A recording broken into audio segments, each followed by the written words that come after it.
Alright, ladies and gentlemen, if you're returning from our previous video, we're going to be talking about Alistair Pinsoff. That's his name, yes? Yep. And I'm here with Dev from Shortfat Otaku's channel. You should know him by now, but if you don't, then get to know him by going over to his channel. If you don't want to, that's fine, but you're going to be kind of confused as to who this guy is and why he's on my channel. But anyways, let's jump into it. So Dev, we're going to be talking about some corruption here. Right. This is under the banner of Gamergate, but it kind of falls more just in general corruption. Alistair Pinsoff, he was a guy. He was involved in judging games at one point in time. He was fired for his hit piece on Kane and Lynch quite some time ago. That was for the Xbox 360 and PlayStation 3. I think so. And now we are going to be talking about what he said when he gave an interview to TechRaptor. So go ahead and take the reins. Alright. Well, I do want to mention, though, first off, that Alistair Pinsoff was fired for a poor review of Kane and Lynch because the site he was working for at the time was advertising Kane and Lynch. And, like I think if they weren't doing that, it probably wouldn't have been okay, but they were giving them tons of money. There were ads all over the site. And there is an email from the editor-in-chief of the site, like an internal email, that says, you know, you cannot threaten our relationship with advertisers and developers in this manner. Which I think is ridiculous, because he gave an honest review of a game, and they think that's threatening a relationship with a developer. But the game is shit, you know? Yeah, it wasn't that good. I played through it, and it wasn't horrible, but it wasn't great. I mean, you know, it's no Zelda. It's no Mario. It's nothing perfect, but nothing short of a mediocre third-person shooter. Right, right. But I think that's very funny because companies take critical reviews as attacks against them, when in truth, if you just didn't make such a shit game, you wouldn't get a critical review. No one's sitting there saying, well, you know, you're a terrible company because this game is not what I want. It's just, if it's a bad game, it's a bad game. So, that's kind of how I feel on that. But go ahead, talk about his interview and what he had to say. Right. So, I mean, the Kane and Lynch thing was several years ago and it was mostly forgotten about. But he came back into the spotlight when he did a 3-part interview with TechRaptor, which is one of the very few sites that's actually been willing to report on Gamergate-related stuff. And basically, he shows up to say that kind of the IGF expose that my channel did wasn't completely accurate, but it did kind of make him go back and reevaluate his own experiences within the IGF. And he mentions that he finally decided to come forward when the IGF chairman Brandon Boye blocked him on Twitter for kind of asking questions, you know? That's pretty much it. Like, he was trying to get in touch with the people at the IGF and say, listen, I still want to be friendly with you guys. Can you just clear up some of these things that I'm thinking about, these things that I'm noticing? Can you just explain it? And they wouldn't even do that. They just got rid of him. Right. So asking questions gets you blocked. Right. I mean, pretty much. does that seem fair? No, I don't think so. That is the telltale sign of somebody covering something up. Absolutely. And obviously, if you're listening to this, you should probably go and read his interview for yourself. But he does start bringing up various things. Like, he brings up, Brandon Boye I'm actually looking at the photo right now. There's a photo of him sitting with a friend of his who is also a developer who has entered a game into his awards show, and they're just kind of hanging out, having lunch. And then later, Alistair asks this guy's girlfriend, hey, what kind of chances do you think your boyfriend's game is going to have? And she says, oh, well, he's friends with Brandon, and I know that Brandon sort of wants to have sex with me, so obviously he's gonna win. And sure enough, that year, he won.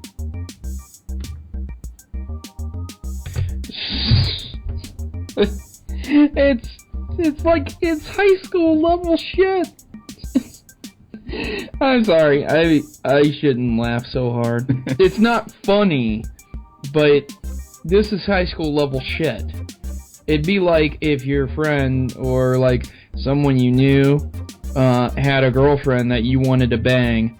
You would like do something for the guy and be like, oh yeah, I'll do whatever you want for him, you know? And it's like, really? Like, come on, man, this is some high school level shit. Oh yeah. I mean, it's ridiculous. Like, oh, my friend and we're part of this clique, and I'm just gonna bang him. Like, it. I feel like these. I mean, people, fuck it, dude. Fuck it. I feel like these people were sort of the people who bullied gamers back in like grade school, and most of them probably grew up and kind of felt bad about what they did when they were kids, but like just went on with their lives. I think these people were the bullies that didn't grow up, and now they just have some sort of power because they kind of wormed their way into this, and now they're just going to continue bullying from beyond high school, you know? I feel like now this is gonna be me probably getting myself in trouble, but I literally don't care. I literally don't care. I'm not afraid to say what I feel like saying. You know, sexist, racist, whatever you want to take it as, fine. Take it as that. I don't care. But I feel like there's several levels of people, but each person falls into one level at one point in time. So you have the Zoe Quinns who are tatted up with the fucking weird hair, retarded hair, whatever you want to consider her hairdo, that's what you consider it. I don't care. You know, hair is hair to me, so. But some people consider it very niche to be nice and very stupid to be mean. But you always see these people, and they're like half bald with lime green hair on one side, and they have like a shirt that's way too small for them, and they're like doing the thumbs up sign, sticking their tongue on, like, yeah, suck dick, fuck you. Are you talking about like, Maya Kramer there? Because that was pretty much her to a T. No, I was not. I've never even seen her. Oh my god, I did not even. The one shaved side of the head, and then the green mohawk type thing. Mm-hmm. Yeah. I've never even seen her. That's do you see comment section? Do you see it? These people are the people who have never held a fucking normal job in their life. This in turn causes them to be massively one-dimensional, as in only child symptom, without being able to actually go out and socialize. Maybe they were in public schools, but maybe they had their little clique in public schools where everyone was like, it's okay, honey, everyone hates you because they ain't you. And it's like, that's not true at all. No one gives a shit about you. Seriously. This is life. No one gives a fucking shit about you. No one hates you because they aren't you. And shaving your head, dyeing your hair, getting massive tattoos, whatever, that doesn't help. That doesn't do anything for you. And if that's really how you feel, that's really how you feel like you should look, fine, cool. But you know what that tells me? That tells me you have no business portion to you. Because no person dressed in a suit and tie would ever shake your hand and say, yeah, we're going to do business with you. They wouldn't. They wouldn't even look at you. They would tell you to clean yourself up before you go to a meeting. And that's how it is in real life. Well, I think the main reason they kind of have that attitude is because mostly Sargon did this investigation, but we did some as well. A lot of them kind of come from backgrounds where we really don't have to work. You know, like... Yeah, like, absolutely. I'm not going to reveal who Zoe Quinn is, because that's an alias, but her family is like a prominent New York real estate family. Her current boyfriend is the son of a venture capitalist. Brianna Wu has often talked about how, like, her father handed her $200,000 to start her game studio, and once she was so poor she had to stoop to working at GameStop to survive. I mean, these people have no idea what it's actually like for the middle class to live. Absolutely. They have no idea about what it is to be poor. I've survived on $800 a month. For years, I survived on it. I worked hard. I've worked in factories. I was in the military. Ain't no one. Unless they... I think the only redeeming thing they could do is join the army. And then I'd be like, okay, yeah, you know what? I'll eat my words. You made it. Fine. But I just don't see it. I see it as there's such a separation, such a degree, and it just harks back to experience. And when you have experience with something, you can relate to someone else. And when you don't, you cannot relate for shit. It's just how I feel. And if I'm wrong, and you guys think I'm wrong because I'm judging a book by its cover, I wonder how many covers I got wrong. I wonder how many books I judged wrongly. If it's 1 out of 10, then cool. I'm okay with those odds. If I get 9 out of 10 of them right. I mean, you heard them. I didn't even know who that person was, and I picked her out just by my description. Well, to be fair, there is one you got wrong. Camera Lady, the woman on our channel, who contributes to our channel, she is cut from the same cloth as all of them. Like, her dad was a major partner in one of Canada's biggest fisheries. Her stepdad was like a 6-figure salary office worker. You know, she has the tattoos, the hair, the whole thing. She actually was involved in indie games a little bit back in like 2004. I've asked her before, how come you're not like these people? You're exact. You go to the same like extremely liberal universities, the whole thing. How come you're not like them? And she said, the only difference, I think, is because I actually played video games as a kid. and they didn't seem to. Like, I actually played, like, Chrono Trigger. I actually owned the SNES and just played it for, like, 6 hours a day. They really didn't seem to. So they're in an industry they don't actually understand. They're simply considering They do it because it's a job, huh? Not that it's a job, I don't think, because they don't need jobs. I think they're doing it because they see it as their own personal playground.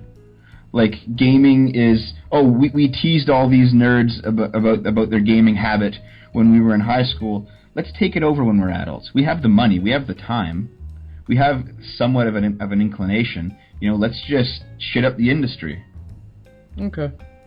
Okay, well... Yeah, we actually we got really far off topic. I do want to mention something else about Alistair Pinsoff in that interview. Something else of note. Do you remember Indie Game the movie? Oh, how could I forget? With, you know, the whole expose on Phil Fish and how it painted him. Yeah, I want to say something before we go any further. I'm just throwing it out there to everyone. I thought Phil Fish was a huge douchebag in that movie. I knew nothing about this guy. I never met any of those developers. I had never heard any news about those indie guys. Nothing until I watched that movie. And the other two were okay. But him, he was the absolute worst. And then all this stuff came out about him. And I was like, damn, man, I called it right on the head right there. So, go ahead, continue. Well, Alistair Pinsoff was somewhat involved in that. There were other developers involved in Indie Game the movie, Sean McGrath and Jason DeGroot. And Alistair Pinsoff was kind of approached by them after the movie had kind of come out. And they basically described in detail, I mean, obviously the movie is an edit job. You know, they're going to cut out all the parts that make Phil Fish look bad. But the truth of it was, Phil Fish actually stole a lot of the game that became Fez from these other people. So he steals the game, well, not a full game, but he steals like concepts and music and stuff for Fez. He receives investments from people that would later go on to judge Fez. And even though you're only supposed to be allowed to enter a game once into the IGF, he wins IGF twice. In 2008 as a demo, and then later on as the full game. I mean, there's nothing that Phil Fish has put his hands on that has been in any way straight, you know? There's always been some kind of bent or corrupt angle to it. Right, and again, it's always about the money. It's always been about the money. It'll never be not about the money. Always. I think a big factor in contributing thing about that was the fact that he had a loan from the Canadian government. I mean, I don't know about your government, but I know my government puts people in federal pound-me-in-the-ass prison when they don't pay off their debts to the U.S. government. Canada's a bit more lenient for our debts, and we are, you know, I think rightfully called socialists, and I don't think that's necessarily a bad term. Like Right. our student loan system is, they pay for your education, and you have 3 years to even begin paying it off, and during those 3 years, it won't even it won't accumulate any interest. Okay. So stuff like that, like loans for students work that way. Loans for people doing startups and projects work that way. Like I think the Canadian government understands that, yeah, giving you money and then not actually making any money off of it, you know, that's small potatoes in comparison to like a functioning business contributing to our economy. You know? Okay. So that's where we are with that. Well, this video's getting a bit lengthy. Oh, jeez. So I figured we would close it out. I wanted to say this. Those individuals, whether or not it's the truth, whether they were the bullies who looked down on people for playing video games and now they're in the industry and they're doing the same thing again, whether or not that's true, I can assuredly tell you from my point of view, where people were not rich where I lived, the bullies that look down on people who play video games, they got their asses beat. They are in prison now, strung out on drugs. And I promise you, I've seen this stuff firsthand. I saw a guy get leveled with a baseball bat because he was talking shit to another guy at a bar, and because they used to go to high school together, and one of them was a bully to the other guy. And the other guy took a bat to his head. I know a guy who used to be up there in the ranks, and he would talk shit to video game people, and now he's in prison because he got caught breaking into a guy's house trying to steal guns. And then I know another guy who was hooked on heroin, so much so that he was robbing Mexicans outside of a Mexican bar. And these are 3 examples. Just 3 I picked out. There's plenty of others. I know a woman who used to look down on people, and in an office, a doctor told her that she has a smelly vagina. I am not kidding you. It's just desserts. You should have seen her face. She was like, oh, go away, possible. These are just desserts that these people acquire. And so they will get their just desserts, all of them. And I do think it will be different, though. I mean, your examples, I think, was mainly caused out of poverty. You know, they were poor bullies. Yeah. These people are rich bullies.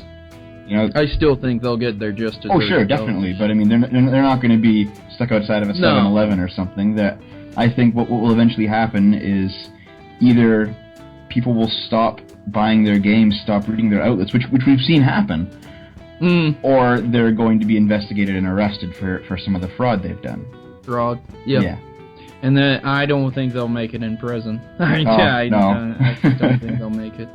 So, ladies and gentlemen, closing with that, keep your chins up. It's not all gloom and doom. Everyone does get their just desserts, whether they're good or bad. That is subjectively up to RNG. And RNG is life. So, go ahead, Duff. Take us away. Well, I think I've said this on the end of every single video, but if you want to come see our stuff, we do Gamergate and other. Channel Short Fat Otaku, and everyone involved in Gamergate. Just keep going. But most importantly, we have to start talking about rebuilding. We have to start not only. I mean, there are various metrics that are showing that all of these sites like Kotaku and Polygon and such are losing money and are losing viewers. But we can't just destroy them. We also have to endorse others. We have to build up YouTubers because they're basically the way of the future when it comes to reporting on games. We have to support outlets that are actually willing to talk about the truth and not be corrupt. We can't just be a 4chan styled raid. You know, we do have to contribute to this hobby that we love so much. Right, so I hope you guys enjoyed this small series I did. I don't know, I might title it something. I don't know yet. If you didn't, oh well, whatever. You can come back another day, or you can head over to his channel and check him out. Maybe he'll have more videos by the time this comes out. Hope you guys enjoyed it, and please like and share with everyone possible. And I've been your host, Protomario, and I'm signing out. Have a great day. And now, the important decision of joining the Maverick Rebellion. We are a tight group of individuals who rebel against stereotypes and greater evils that are commonly accepted. ISPs, children being conned out of games, sexism in video games, enough is enough, and the Mavericks have had it. If you choose to subscribe, or stay subscribed, you are joining the fight against injustice by watching my numerous video topics. From net neutrality to publishers covering up botched releases, the Mavericks are always informed on the issues plaguing your gaming experience today. So don't be left out in the cold, and don't let those people keep you down. Join the Maverick Rebellion today and become a member of the community that will listen and engage with you. What are you waiting for? Just click subscribe and you'll be in good company. Mavericks unite!